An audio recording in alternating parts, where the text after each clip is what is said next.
今天联合报一个新闻出来，我也吓一跳。环境部长彭启明说呢，因为考虑国安，所以总统府那边有讨论，说核能应该保留。我想说哇，怎样？这政治不正确。这个经济部长不敢这样讲，你环保部长出来这样讲吗？那果然他就澄清了，说呢，这个政府没有讨论了，没有讨论重启核能了，而且呢，核电也要烧几十亿美金了，不像换车这么简单了，等等。我就算了一下，几十亿美金有什么了不起的？10亿美金不过300亿台币啊！你知道核市场花多少钱吗？3000亿台币啊，是100亿美金啊，100亿美金啊！所以你是核电厂核1、核2、核3要重启，当然要花钱嘛，本来就要花钱，要评估啊什么，也不是那么简单。但是比你新盖一个核电厂要省很多钱呐，好吧？那彭启明这样讲，一定我讲他在民进党里面一定受到很大的压力了哈。因为彭启明原来讲是说呢，兼顾国安要保留核能，中央没有非核家园的信仰，我们没有信这东西，我们所以这个是需要来决定。总统府也会充分考量国家的安全，因为呢应该要保留核能他原来是这样讲的今天赶快出来说不是这样，而且呢这个他说这个对等关税的确对我们经济带来压力而且对绿能的供应链可能会产生冲击，因为川普根本不管什么绿能不绿能了那彭启明说核子反应炉要建制的话要很耗时间，所以呢不会放进谈判的筹码。但美国现在一直要求你美国一直因为很简单嘛，一方面他一直怕从国安的角度看呢，打起仗来台湾怎么办？你天然气能够运多少进来？这是第一个。第二个，美国做核能，这个西屋跟这个机翼都是提供核能的大厂所以美国也做生意你用核能也用我的，我们核1、核2都是买美国货那所以呢，这个但是呢，碳税还是照样付等等所以这个国民党立委葛如君，他算是科技立委了，他说中国的军演会威胁我们的 LNG 的船，所以呢，核能演绎刻不容缓，因为否则国安这个供电可能是我们国安的弱点。如果台海被封锁的话，好，这边 AIT 古立已经讲过了，一而再再而三说台湾能源很重要，你们要变成 AI 的这个基地，电很重要。我们美国可以提供你们核能的技术，你们为什么不？我们美国讲了半天，为什么都不要呢？等等，我们看台湾的能源96.7%都是进口，怎么还有自己呢？什么水力发电地热的那一点点然后呢，我们原油呢31%从沙烏地阿拉伯来，29%从美国来，13%从科威特来，天然气38%澳洲来，卡达25%。美国只有10%，煤炭澳洲49%，印尼28%，俄罗斯13%。那现在川普就希望你把这个增加，液化天然气，甚至原油也增加。不过原油已经很高了，差不多1/3都买美国的了我们看一下。环境部并不是能源、核能或是核废料的主责单位。但是呢，因为我们是关心近零碳排，澄清核能并非自己主责单位，因为前一天环境部长彭启明说核能应该列入国安考量，难道民进党政府非核家园神主牌要转弯？总统在气候变迁对策委员会也曾经多说过非核家园不是神主牌之类的话，所以其实我就是引述而已，并没有说这个是我们政策上有很大的转弯。部长重申核能重启，国人要有共识，而且还有繁琐程序和环评。这个 SMR 是不是你们内部也开始有在讨论，是不是关税谈判的筹码之一？全世界 SMR 目前最快可以商转可能是2030年，它蛮贵的这个其实目前最新的一个美国的 New Scale 的2030年完工的，大概一个机组462 mega 大概就要花到105亿美元呢。这个其实很贵，还不如盖一个新的。只是对美谈判关税之际，总统曾说能源是谈判筹码之一，是否考量要对美采购新核能 SMR？ 意思是新核能我方有讨论空间，但美方似乎想加速解套，因为 AIT 处长古立言曾2度说出美方可提供台湾核能技术。那在引入所谓美国干净的核能之前，我认为台湾内部有自己的共识，有相关的讨论，还有积极的面对核废料的争议，才是现在最重要的题目。来，发言人怎么看？那国际上确实也有关心台湾能源配比这样的一些声音了。那这个问题其实我们之前讨论过好几遍嘛。我想现在政府的立场其实就是，我们能源政策目前没有改变，因为不是包含我之前也跟各位观众朋友说明过，我们现在现行的法令，除了核管法反应炉上限40年之外，啊，当然这部分国民党在立法院已经有提案说是不是延长到60年，这个现在还在立法院里面。那除此之外，还有包含我们的环境基本法23条，其实到现在还是有效法令啊，规定政府应该订定计划，逐步达成非核家园。好，所以这都是现在现行有的法律。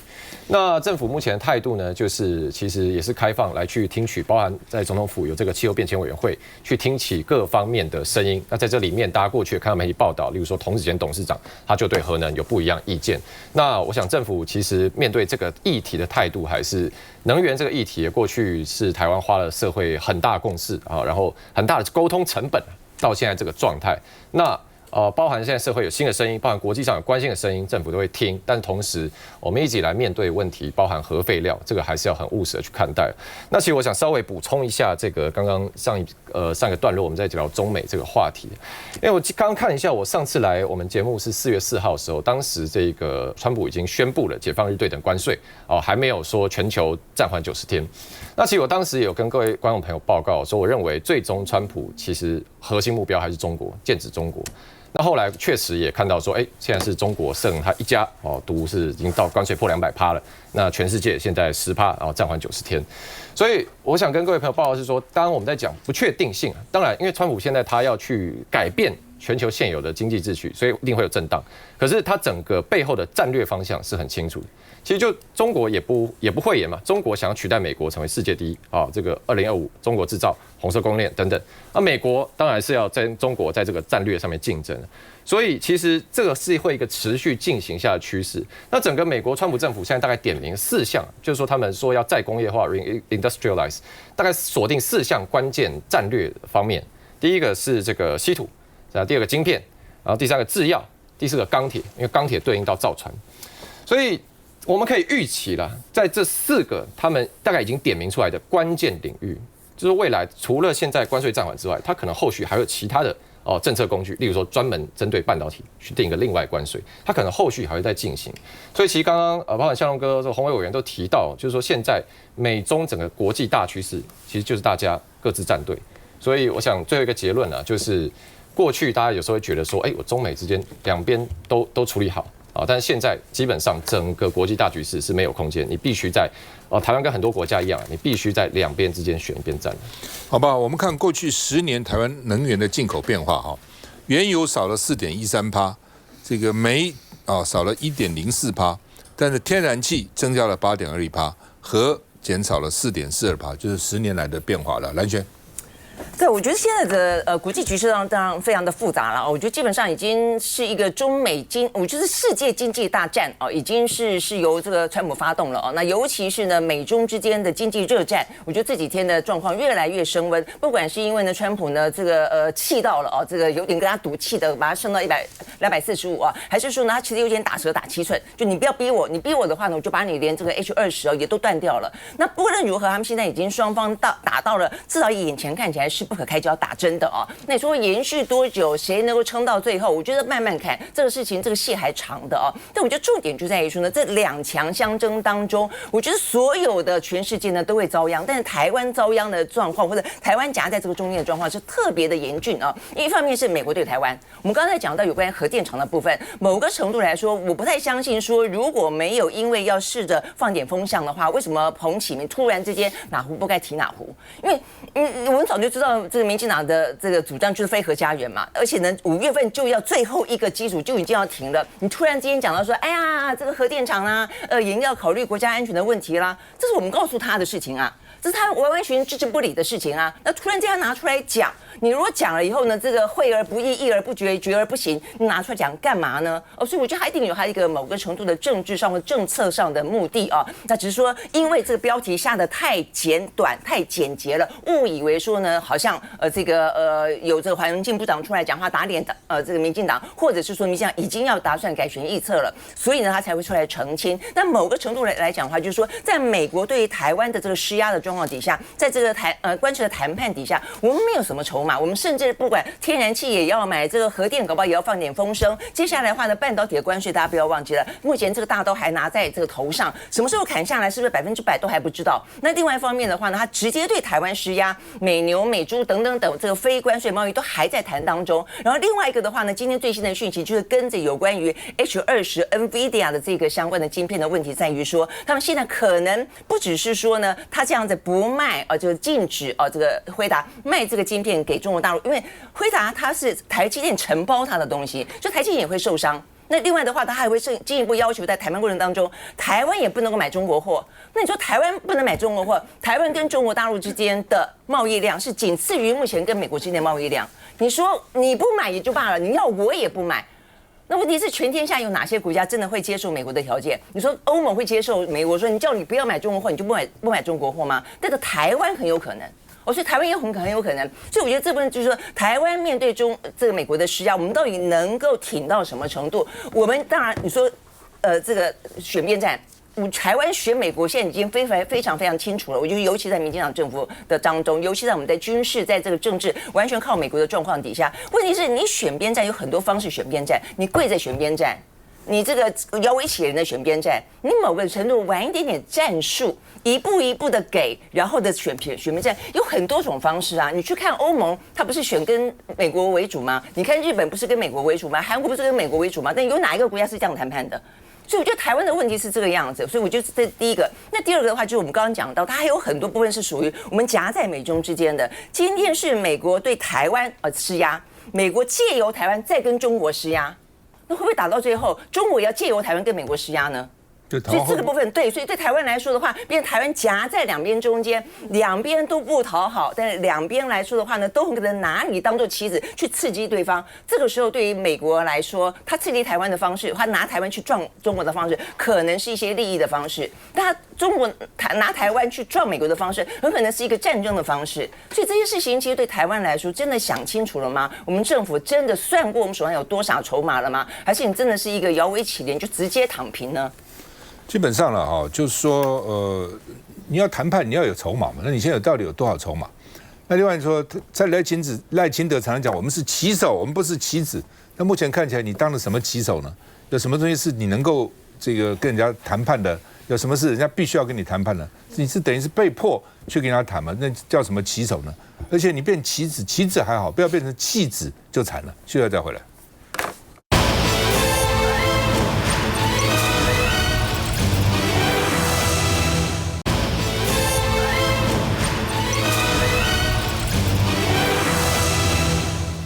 好，那么这个检调先查台南市国民党台南市党部啊，花莲啊，再查花莲，然后呢查台北市，查新北啊，一路来啊。那新北呢，这个昨天啊，6个人检察官声押，但是呢法官显然没有听检察官的，那以3到20万交保啊，3万其实很少了，最多就20万啊。但今天又去搜索台北市党部。好，以及把台北市党部的主委黄吕锦如呢带去问话讯问了哈。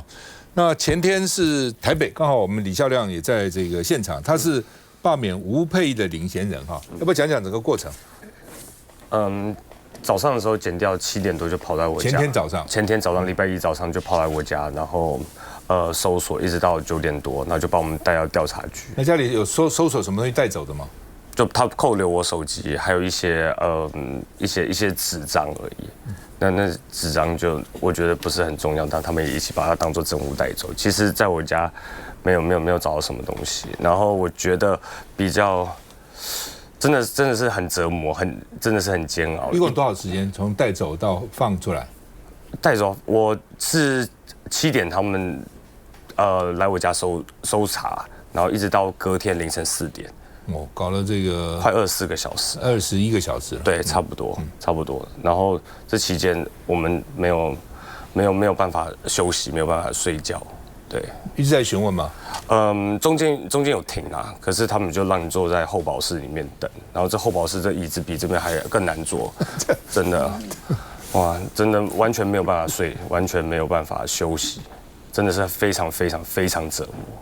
我不晓得为什么我们一个年轻人，然后参加罢免，参加公民运动，然然后就有这样的牢狱之灾。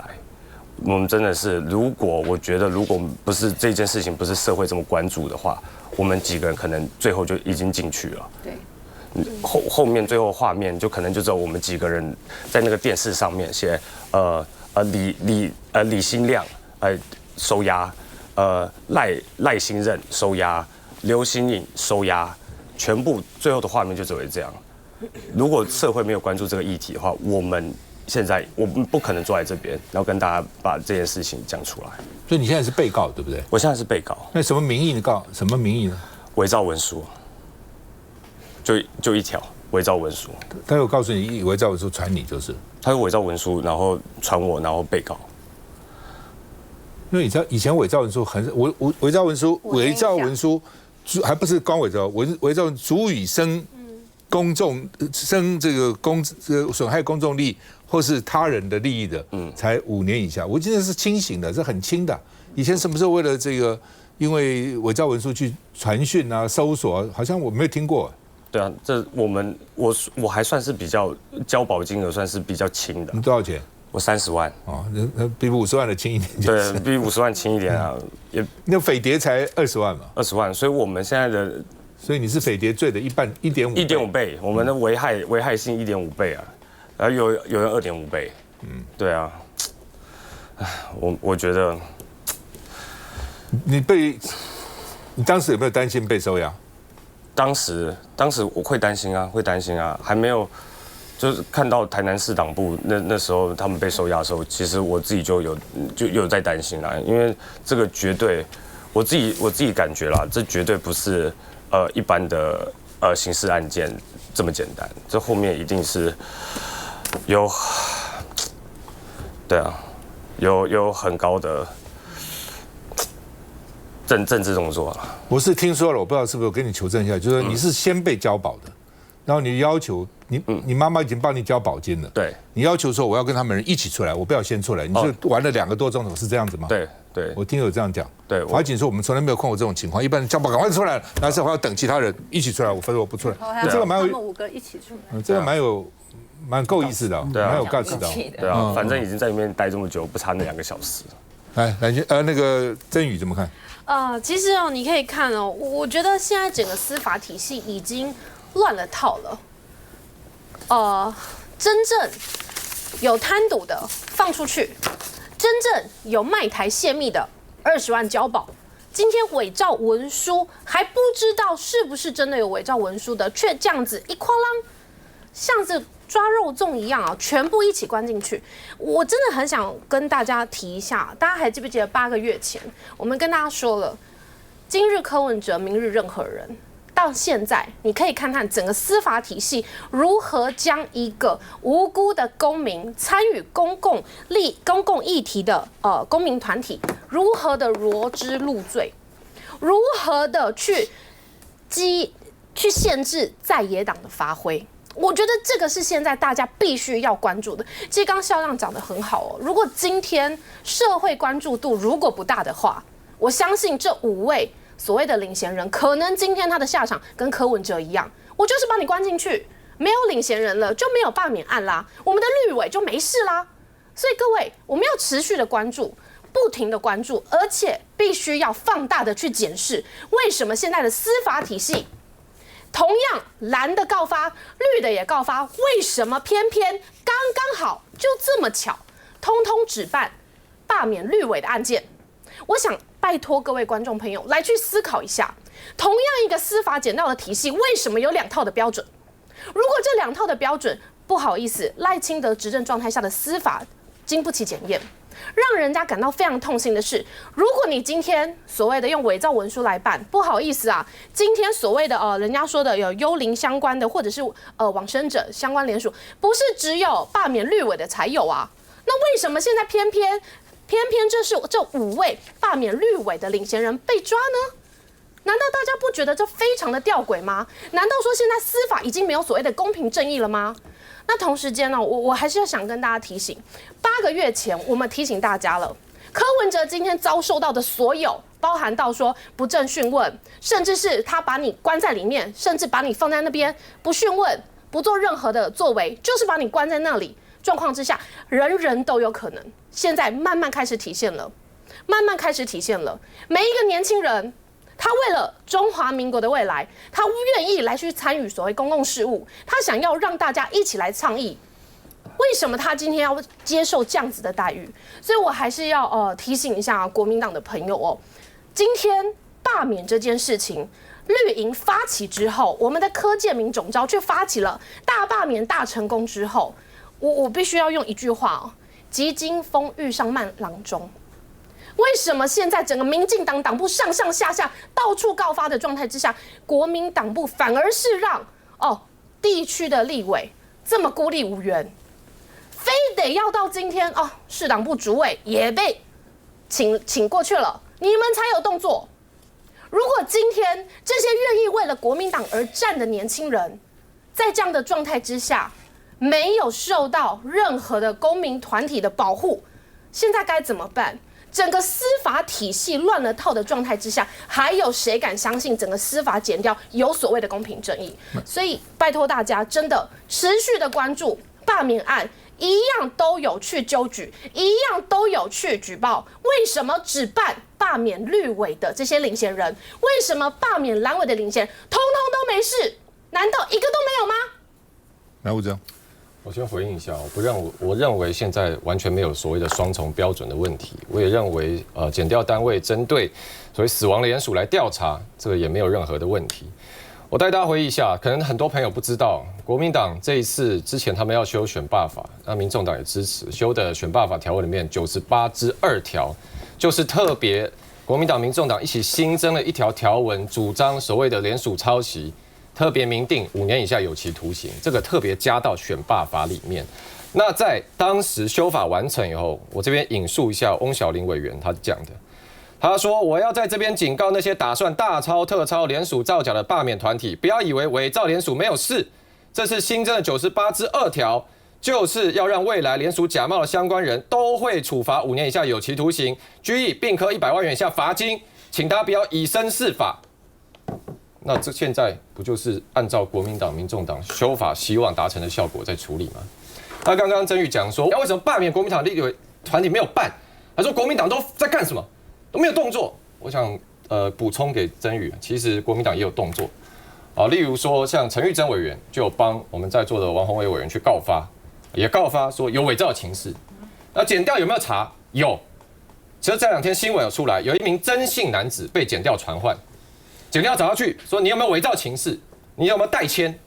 曾姓男子说，根据新闻报道，这姓男子说有，因为我爸爸妈妈双盲，我爸爸妈妈眼睛都看不见，那我征得他们同意帮他们代签，他就承认，检调就把他请回，说好，那我们再看要不要用伪造文书罪办你。所以去告发，检调都有办，没有所谓办蓝不办绿这个事情。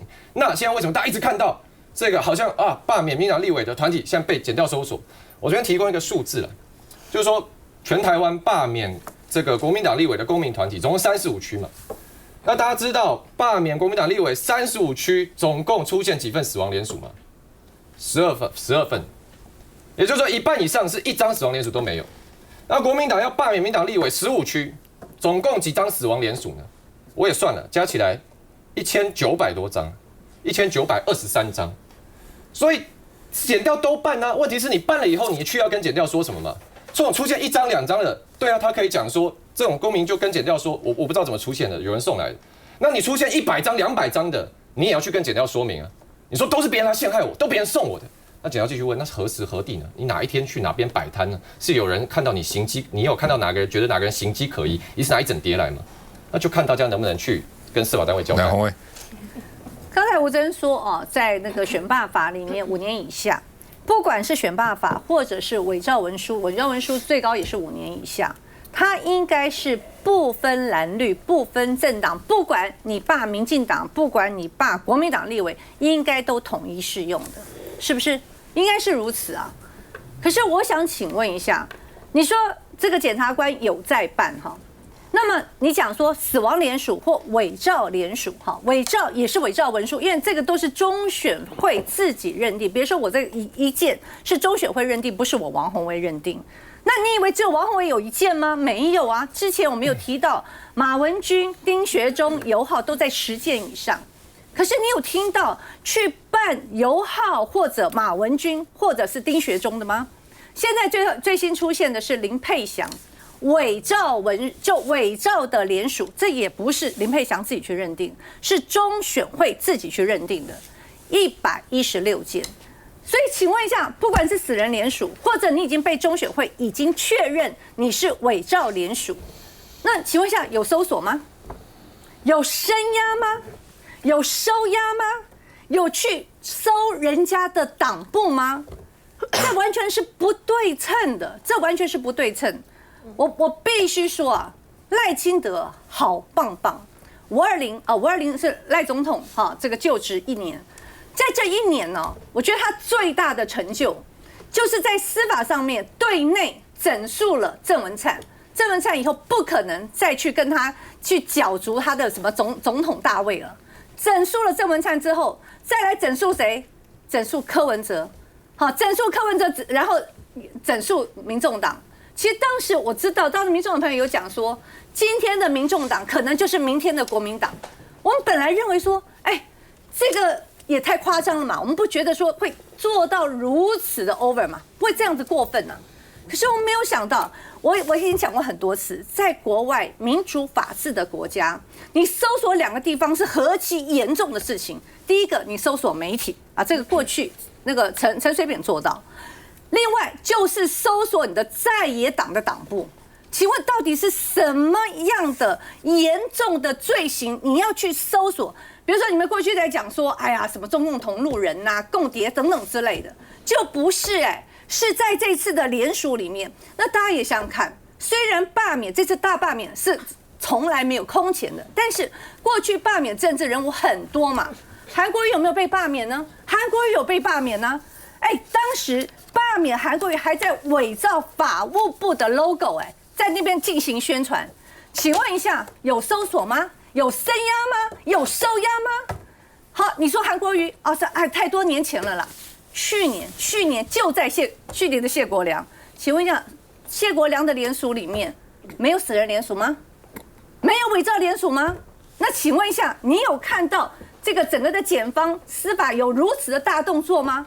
通通没有啊！罢免不是第一次，而这样的罢免里面，我们当然认为不应该有死人联署，不应该有伪造联署，我们要尽量的让它这个联署的正确性跟良率把它提高，这个我们完全认同。可是用这个理由伪造文书，最多5年以下，很多就说你，比如说你要声押，或者是你要那个重金交保，都是因为是重罪。请问伪造文书是重罪吗？尤其最后弄出来这几位年轻人，他30万，其他几个年轻人50万，对照前一阵子盛楚英共谍案20万，大家来评评理，这样能看吗？这是我们的司法吗？这不是双标？什么叫做双标呢？